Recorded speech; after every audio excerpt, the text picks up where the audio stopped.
here at Wilderness Trail. Wonderful visitor center. They're actually adding on. This is going to be an area for tastings here.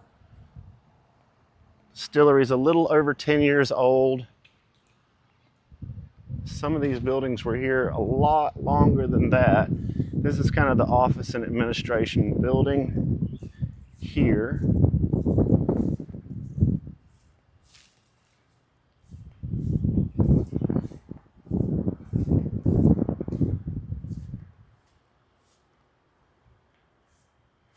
Wonder how old those windows are. Wow, wonderful architecture. This is a really nice place to visit. I'm up here on my way to Elizabethtown for the night where I'm going to watch the presidential debate. And I had been driving probably since Sevierville. So whenever I got here, and one of the first things was this really nice restroom. I was super excited about that, I can tell you.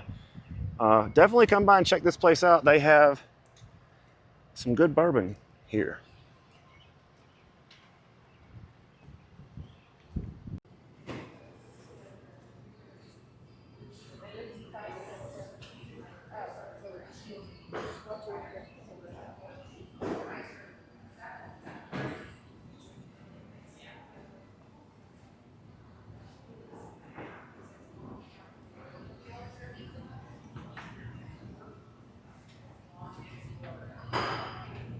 Up here, I'll show you upstairs.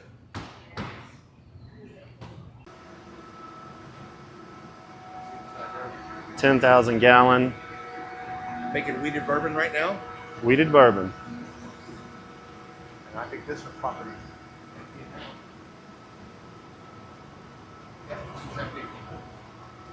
And there's an empty one. And that's the mechanism that moves it all around. There's Yep. two of them down there, is that right? Yep.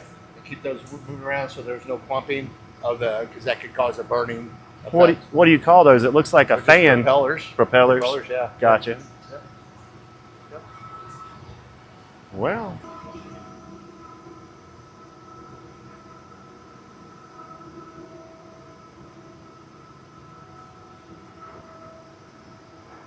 so we're here at Wilderness Trail.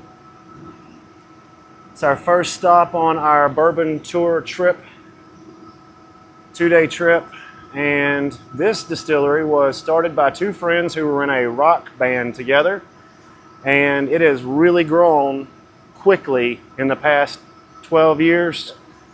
And is there anything else that you can tell me about the distillery that might be important to people visiting on the Bourbon Trail? It's a sweet mash company. I don't know if you know what that is. Sweet mash. We use fresh grains, fresh water, fresh yeast every single time. Whereas most of the sour mash, they use a setback or like a kind of like a starter for the next batch. We don't do that here. We do sweet mash. We do everything's fresh every single time. We clean these tanks extensively between fermentations, and so that way when we're putting a new batch in here, there's nothing left from the last batch that's going to make any kind of sour effect to this whiskey. So this is sweet mash. So you just fill. What are we looking at here? This tank is about 11, 12 hours old.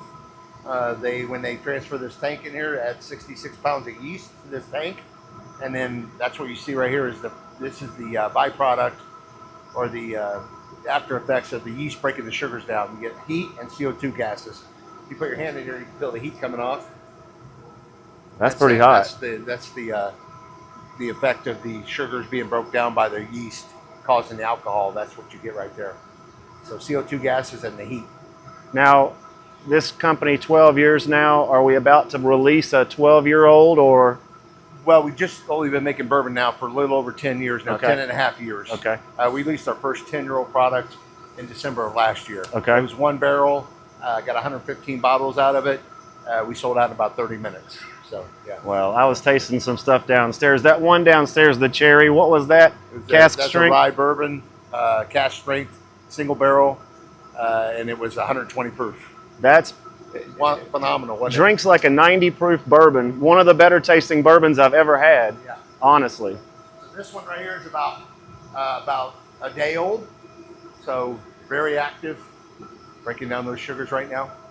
So Well, I appreciate you, Frank, taking the time to show me around. No problem. This one's about a day and a half old right here. So you see the bubbles aren't as extensive here because it's starting breaking down a lot of those sugars and there's not as much activity going on in this one. And then as you get a little further along, less activity because it's becoming more alcohol than sugar. And at this point right over here, this is getting further along in the process. This is almost 3 days old. They don't see any bubbles in here. There's very little heat coming off.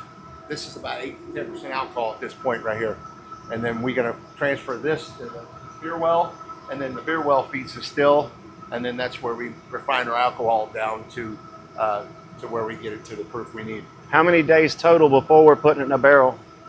So about a 6-hour cook or so, 3 days in here, and then once it hits there, you're looking at about 8 to 10 hours before it hits the still, and then at the end of the by the end of the day, that day that it runs, it's going to be in a barrel and out into the rick house. So about 4.5 days.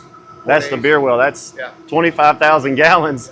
You can go up there and take a look if you want. Oh, Just it's look. open? Yeah, Huh? yeah, go ahead. Climbing up the ladder.